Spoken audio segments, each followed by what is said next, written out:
Welcome back everybody. Today we're going to be talking about how to tune your gears.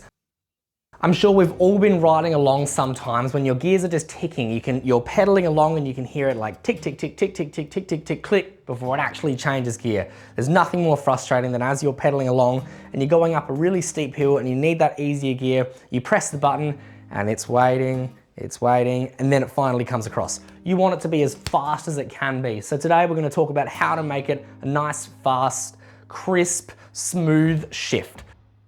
When looking at a rear derailleur, there's 4 different things that we can adjust. This is what a derailleur looks like when it's not on the bike here. We were talking about there being 4 different adjustments on here. The first one being the barrel adjuster, which is this part here. We also have the high limit, which is this one here, and the low limit, which is this one here. And we also have the 4th one, which is the B tension, this one in here.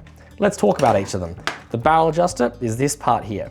As we tighten it, if we're looking at this little silver piece right on the edge here, as we tighten it, we'll notice that that silver piece starts to go missing. And as we loosen it, we'll see that that silver piece starts to poke out further. Again, as we turn this black piece here, we'll see that silver part moving further in, which is taking cable tension off because it's making that distance shorter, or we can loosen it, which is going to bring that silver part out, which is going to add cable tension on. That's the barrel adjuster. Limit screws, these 2 screws here, they will usually have the letter H and the letter L standing for high and low. This one is high and low. For this particular example, we're using a Phillips head screwdriver and we're just going to put it in there. We can tighten the screw or we can loosen the screw. Same deal with the low limit screw. While we're looking at the derailleur from the back, we can look at the B tension, which is the screw in here. We can loosen that screw or we can tighten that screw, and that's going to adjust how close that top jockey wheel sits to the cassette that's sitting up here. Let's talk about the barrel adjusters. Again, this can be in 2 different spots on the bike. It will either be built into the rear derailleur or it will be built into the shifter. On this particular example, it's built into the shifter. Let's try tightening it first. Now remember, it's going to take cable tension off, so it's going to drop down to a harder cog. Did you see that? It dropped to a harder cog. If we loosen it, it's going to add cable tension on, which is going to bring it up to an easier cog. Look at that. Now I only actually turned the barrel adjuster maybe 2.5 or 3 turns, so it's small amounts that will make a large difference. So to quickly summarize the barrel adjuster, if it's trying to jump up, we want to take some cable tension off.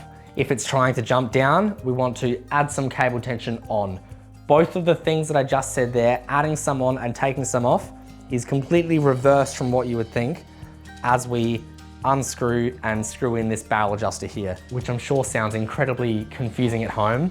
I think it is one of those things that it will just be trial and error at home. As you're pedaling along, you want to play with the barrel adjuster, whether it's at the back or at the front. Try tightening it, see what the derailleur is doing if it's moving up.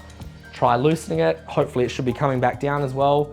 This is one of those trial and error kind of things as well. So have a play with it at home and hopefully it begins to make a bit of sense.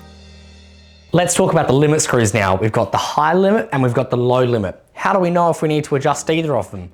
Let's talk about the low limit first. Again, the low gear is the gear going up a steep hill really slowly. So we're going to talk about that one first. As we're pedaling along, we're going up to 1 gear easier, up to 1 gear easier, up to 1 gear easier, and then it throws the chain over into the spokes. Catastrophic. Lucky it's happened here in the work stand though, so we can double check it. First step we need to do is get the chain out from behind that cog.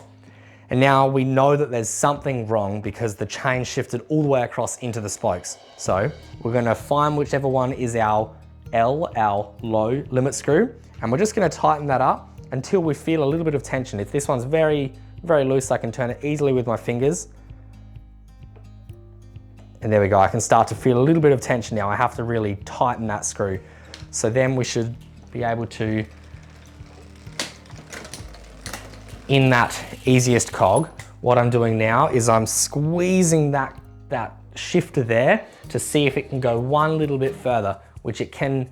Can you see it moving a tiny little bit as I press that shifter button there? So I want to tighten that up a tiny little bit more. Half a turn perhaps. quarter of a turn more, I think. Perfect, and now it doesn't shift at all. But sometimes we might have done it too far like we did just then. I'm currently in the easiest gear. It doesn't want to go any further, but it doesn't want to sit into that easiest cog. So we're just gonna try adjusting it while we're pedaling. We'll loosen it a little bit, but we don't want to loosen it too much that it can then throw over into the spokes as well. So we can test it again by going to one gear easier and making sure that it doesn't overshift as well. So that's the low limit screw. The high limit screw is going to adjust that high gear, that hardest cog as well, down the smaller side of the cassette, coming down a steep hill, going nice and quickly. In the exact same way as how the chain shifted too far over the cassette into the spokes, now it's going to do the complete opposite by shifting too far over into the frame, and it could get caught in the frame and damage the bike or damage the derailleur. So we just want to adjust that screw there. If I try tightening this screw too much, we'll see now that it just shifted up an entire cog there. So even if I go down to one gear harder, it won't drop into that smaller cog there, because now we've done the screw up too tight. So we just need to loosen that screw a little bit. Perfect, and now it drops straight in there. And again, we're going to double check by seeing how it acts by jumping back down into that cog. And I think that works quite well. So I'm happy with that. There should be no need to touch these screws unless we've put a whole new derailleur on there, because hopefully the gears have already been set up perfectly and now we've just fine-tuned them a little bit. Now let's talk quickly about the B tension screw. The B tension screw is going to adjust how close that top jockey wheel sits to the cassette. So we're going to adjust how far down this part comes as well. You should never need to touch this unless you put a brand new cassette on and it's bigger than what you already had, or if it's smaller than what you already have. If it's the same size, hopefully there should be no need to touch this. Nonetheless, we're going to run through it anyway. As I tighten this screw, we should hopefully see the distance from that jockey wheel to the cassette getting further apart. So if I slowly tighten this, can you see it moving further away? And then if I loosen it, can you see it getting closer? That's all the B tension does. It only adjusts how close that jockey wheel sits to the cassette. So to make sure that it's not too loose, I'll purposely put it too loose now. As we're pedaling along, when we go into the easiest gear, that's usually where we'll have a problem if it's not done up tight enough. I can hear and I can see that the jockey wheel is actually touching the cassette. But what we'll do now is we'll try tightening that B tension screw, and then we'll notice it getting further away. So I'm just going to go until I can see a little gap between the cassette and the jockey wheel, and I can pedal and I can hear that it's a whole lot smoother now as well. So I'm very happy with that, but we'll double check it by going one gear easier, one gear harder. I heard another noise there, so we can go a little bit harder again, and we'll test it one more time. Very happy with that. Perfect. Now we've got good B tension. It shifts into that easiest gear as well as it should. I'm happy with that. There should be no more need to touch that bolt. Thanks for watching our video about gear tunes. Today we spoke about the barrel adjuster, the B tension, the high limit and the low limit. The main one that you should need to adjust at home is the barrel adjuster. If the other screws need to be adjusted, it might just be worth bringing it into the bike shop here and getting a service, and we'd be happy to help you out. It's a relatively fast turnaround as well, and we're at 260 McGill Road here in Beulah Park at Recycle Bicycle Sales. If you've got any questions of maybe I skimmed over something too quickly, or I didn't explain it well enough, or it didn't make sense to you, feel free to leave it in the comments below and we'll hopefully be able to help out. Thanks guys, see ya.